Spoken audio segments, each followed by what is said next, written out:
ಶ್ರೀ ಗಣಪತಿ ಶಾರದಾ ಗುರುಭ್ಯೋ ನಮಃ.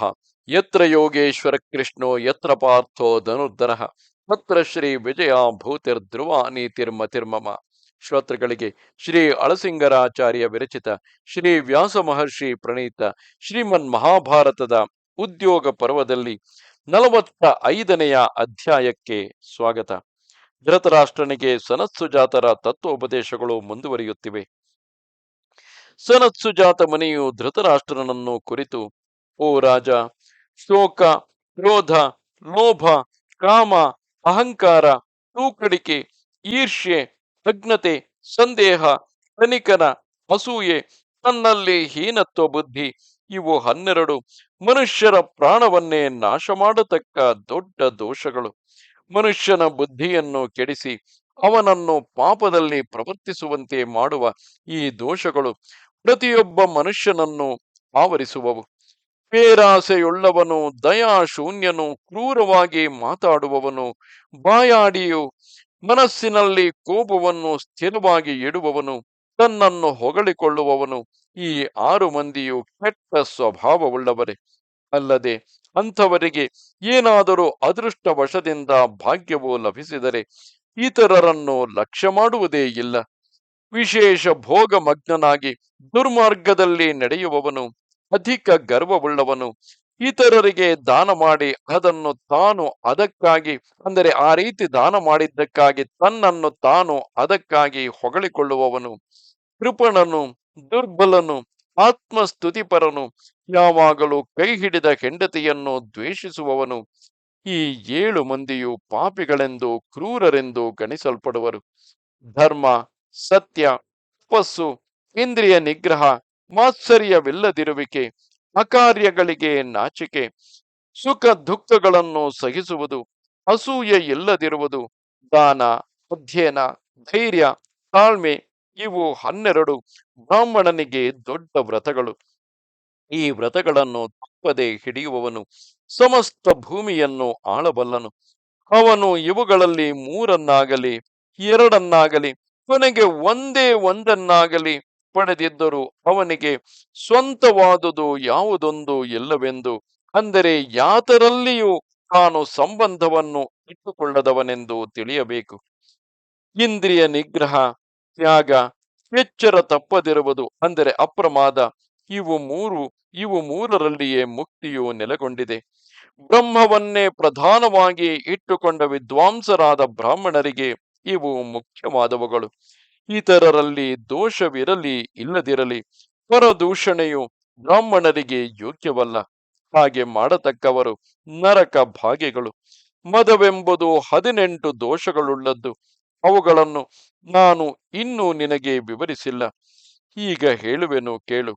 ಲೋಕಕ್ಕೆ ದ್ವೇಷ ಕಾರಣವಾದ ಕಾರ್ಯಗಳು, ಸತ್ಕಾರ್ಯಗಳಿಗೆ ಪ್ರತಿಬಂಧಕಗಳನ್ನು ಮಾಡುವುದು, ಅಸೂಯೆ, ಕಾಮ, ಕ್ರೋಧ, ಪರಾಧೀನತೆ, ಪರದೂಷಣೆ, ಚಾಡಿ ಹೇಳುವುದು, ಧನದ ದುರ್ವ್ಯಯ, ವಿವಾದ, ಮಾತ್ಸರ್ಯ, ಪ್ರಾಣಿ ಹಿಂಸೆ, ಅಸಹನ, ಮೋಹ, ಅತಿಯಾದ ಮಾತು, ಯುಕ್ತಾಯುಕ್ತಗಳನ್ನು ಅರಿಯದಿರುವುದು, ಪರರ ಹಾನಿಯನ್ನೇ ಬಯಸುವುದು, ಇವು 18 ಮದ ದೋಷಗಳಾದುದರಿಂದ ವಿವೇಕಿಯಾದವನು ಮದಕ್ಕೆ ಅವಕಾಶ ಕೊಡಬಾರದು.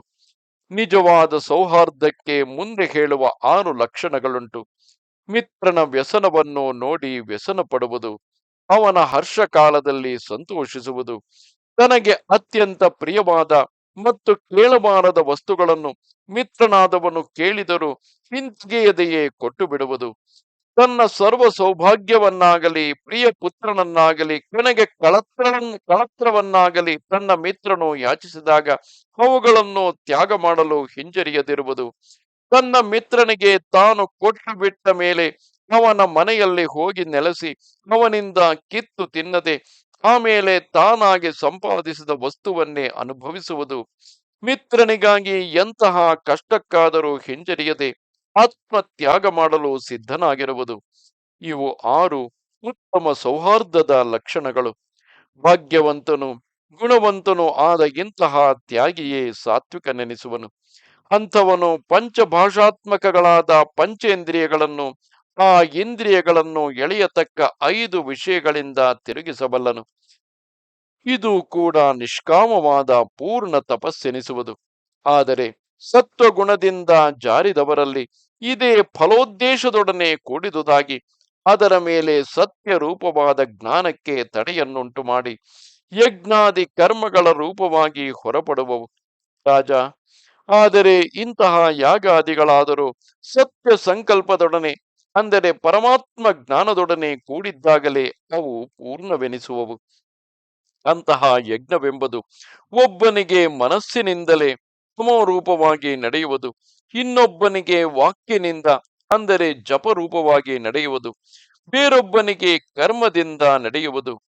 ಹೇಗಿದ್ದರೂ ಒಂದು ಸಂಕಲ್ಪದಿಂದ ಅಂದರೆ ಫಲದ ಉದ್ದೇಶದಿಂದ ಸಿದ್ಧಿ ಹೊಂದಿದವನಿಗಿಂತಲೂ ಸಂಕಲ್ಪರಹಿತನಾದ ಅಂದರೆ ಯಾವುದೇ ಫಲದ ಉದ್ದೇಶವನ್ನು ಹೊಂದಿರದ ಬ್ರಾಹ್ಮಣನೇ ಮೇಲಾಗುವನು.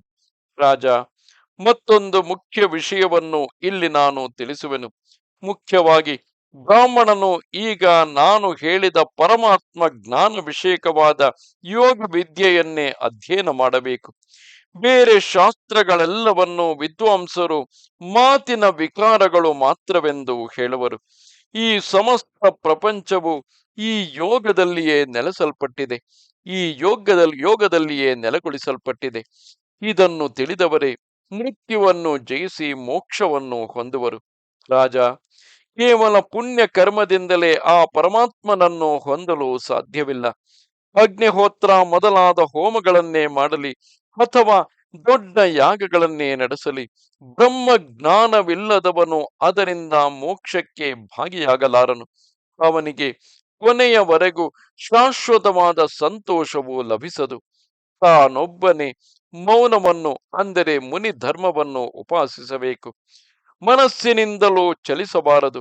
ಇತರರ ನಿಂದೆಯಿಂದ ವ್ಯಸನಕ್ಕಾಗಲಿ ಸ್ತೋತ್ರದಿಂದ ಸಂತೋಷಕ್ಕಾಗಲಿ ಅವಕಾಶ ಕೊಡಬಾರದು. ಓ ರಾಜೇಂದ್ರ, ವೇದಗಳಲ್ಲಿ ವಿಧಿಸಲ್ಪಟ್ಟ ಕ್ರಮವಾದ ಮಾರ್ಗವನ್ನು ಹಿಡಿದು ಅದೇ ವಿಧವಾದ ಜ್ಞಾನ ಮಾರ್ಗದಲ್ಲಿ ಇರುವವನು ಇಲ್ಲಿದ್ದ ಹಾಗೆಯೇ ಆ ಬ್ರಹ್ಮನನ್ನು ಸಾಕ್ಷಾತ್ಕರಿಸಬಹುದು. ಇದು 45ನೆಯ ಅಧ್ಯಾಯವು.